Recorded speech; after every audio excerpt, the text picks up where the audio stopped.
no one greeted me. My employees actually looked the other way when they saw me approaching. But now, they are all my friends, and even the janitor calls me by my first name.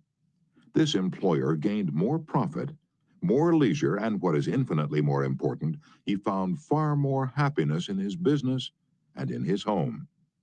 Countless numbers of salespeople have sharply increased their sales by the use of these principles. Many have opened up new accounts, accounts that they had formerly solicited in vain. Executives have been given increased authority, increased pay. One executive reported a large increase in salary because he applied these truths. Another, an executive in the Philadelphia Gas Works Company, was slated for demotion when he was 65 because of his belligerence, because of his inability to lead people skillfully. This training not only saved him from the demotion, but brought him a promotion with increased pay. On innumerable occasions, spouses attending the banquet given at the end of the course have told me that their homes have been much happier since their husbands or wives started this training. People are frequently astonished at the new results they achieve. It all seems like magic. In some cases, in their enthusiasm, they have telephoned me at my home on Sundays because they couldn't wait 48 hours to report their achievements at the regular session of the course. One man was so stirred by a talk on these principles that he sat far into the night discussing them with other members of the class. At 3 o'clock in the morning, the others went home, but he was so shaken by a realization of his own mistakes, so inspired by the vista of a new and richer world opening before him, that he was unable to sleep. He didn't sleep that night, or the next day, or the next night. Who was he? A naive, untrained individual ready to gush over any new theory that came along? No, far from it. He was a sophisticated, blasé dealer in art, very much the man about town, who spoke 3 languages fluently and was a graduate of 2 European universities.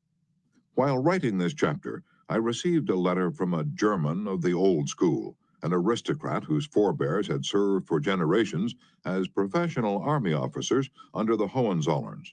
His letter, written from a transatlantic steamer, telling about the application of these principles, rose almost to a religious fervor.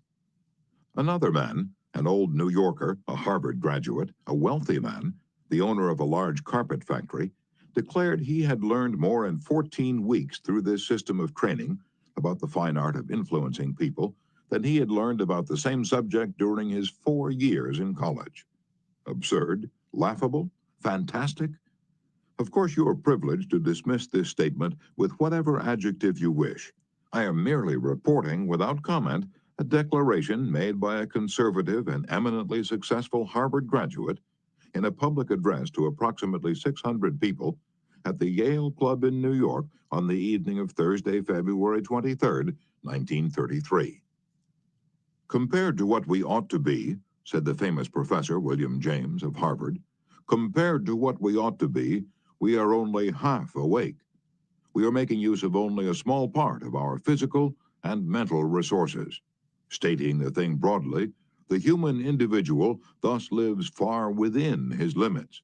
He possesses powers of various sorts which he habitually fails to use. Those powers which you habitually fail to use.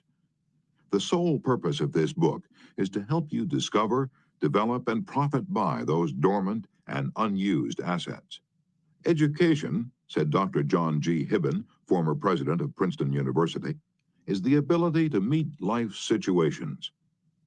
If by the time you have finished listening to the first 3 chapters of this book, if you aren't then a little better equipped to meet life's situations, then I shall consider this book to be a total failure so far as you are concerned.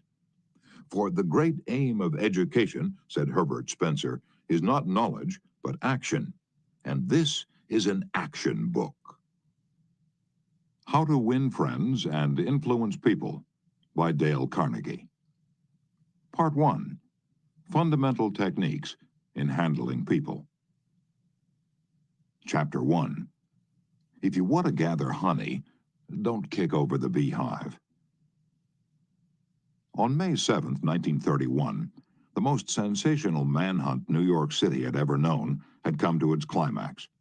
After weeks of search, Two-Gun Crowley, the killer, the gunman who didn't smoke or drink, was at bay, trapped in his sweetheart's apartment on West End Avenue.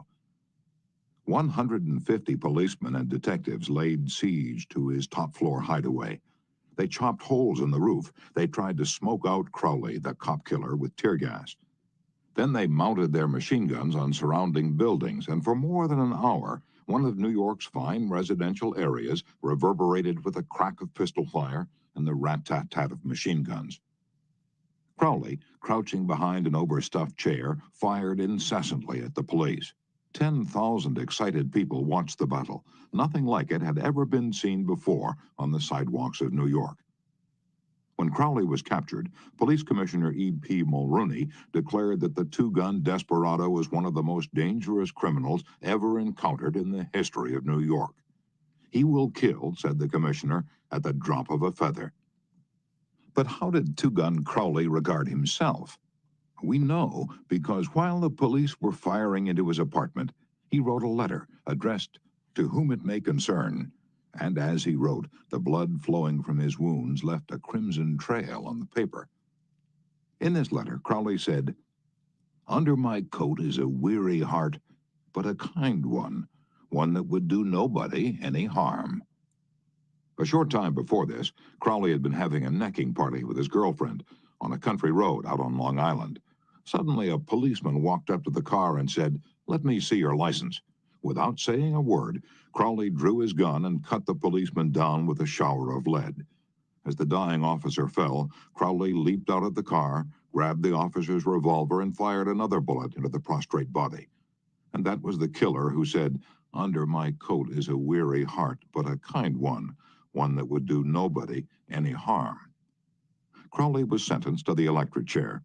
When he arrived at the death house in Sing Sing, did he say, "This is what I get for killing people"?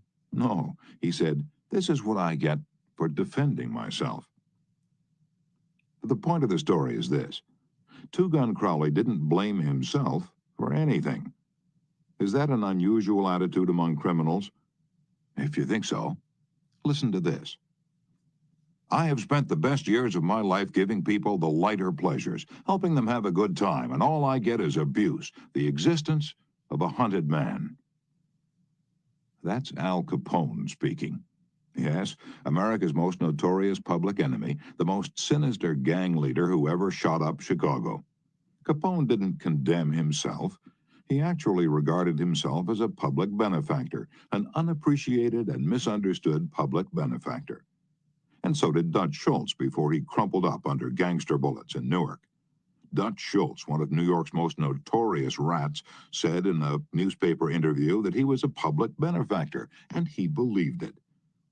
I've had some interesting correspondence with Lewis Laws, who was warden of New York's infamous Sing Sing prison for many years on this subject, and he declared that few of the criminals in Sing Sing regard themselves as bad men. They are just as human as you and I.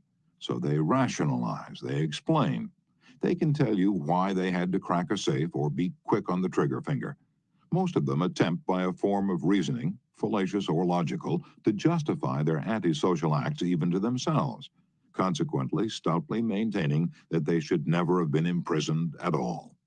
If Al Capone, Two-Gun Crowley, Dutch Schultz, and the desperate men and women behind prison walls don't blame themselves for anything, what about the people with whom you and I come in contact? John Wanamaker, founder of the stores that bear his name, once confessed, "I learned 30 years ago that it is foolish to scold." I have enough trouble overcoming my own limitations without fretting over the fact that God has not seen fit to distribute evenly the gift of intelligence. Wanamaker learned this lesson early, but I personally had to blunder through this old world for a third of a century before it even began to dawn upon me that 99 times out of 100, people don't criticize themselves for anything, no matter how wrong it may be. Criticism is futile because it puts a person on the defensive and usually makes him strive to justify himself. Criticism is dangerous because it wounds a person's precious pride, hurts his sense of importance, and arouses resentment. B.F. Skinner, the world-famous psychologist, proved through his experiments that an animal rewarded for good behavior will learn much more rapidly and retain what it learns far more effectively than an animal punished for bad behavior. Later studies have shown that the same applies to humans. By criticizing, we do not make lasting changes and often incur resentment. Hans Selye, another great psychologist, said, "As much as we thirst for approval, we dread condemnation." The resentment that criticism engenders can demoralize employees, family members, and friends, and still not correct the situation that has been condemned. George B. Johnston of Enid, Oklahoma, is the safety coordinator for an engineering company. One of his responsibilities is to see that employees wear their hard hats whenever they are